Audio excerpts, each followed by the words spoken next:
नमस्कार मंडळी, कशा आहात सगळेजण. तर आठवड्याभराची दिवाळीची सुट्टी संपलेली आहे आणि आजपासून आता रेग्युलर ऑफिस सुरू.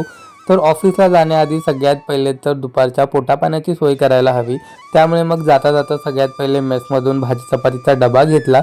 स्टेशनला पोचलो, मस्त सीट मिळाली ट्रेनमध्ये आज आणि मस्त गाणे ऐकत ऐकत आज मी याचा प्रवास पूर्ण केला.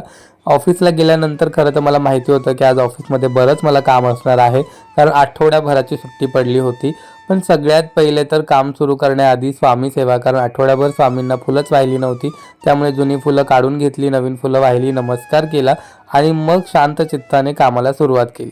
लॅपटॉप उघडल्याच अंदाज आला होता की बरंच काम आहे, कारण आठवड्याभर मी लॅपटॉपकडे बघितलं सुद्धा नव्हतं.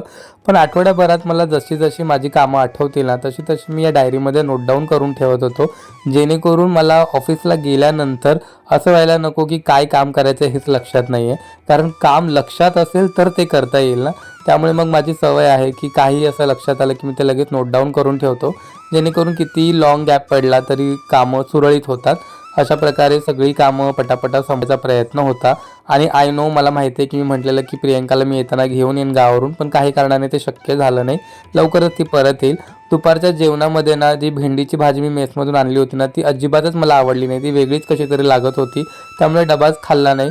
आता भूक तर प्रचंड लागली होती, त्याच्यामुळे मग मी माझ्यासाठी खाली जाऊन श्रीखंडाचा डबा घेतला आणि तेवढ्यावरच आजचा दिवस भर होतो मी. ऑफिसमधून घरी जातानाच ठरवलेलं की आज जाताना स्वामींच्या मंदिरात जायचं, कारण सध्या मला मनशांतीची आणि स्वामींच्या साथीची प्रचंड गरज आहे. कारण अचानकच खूप एकटं एकटं वाटायला लागतं, पण स्वामींसमोर उभं राहिलं ना की अचानक सगळं काही छान वाटतं. अशा रीतीने आजचा माझा दिवस होता. कसा वाटला व्लॉग कमेंट करून नक्की सांगा. Bye bye.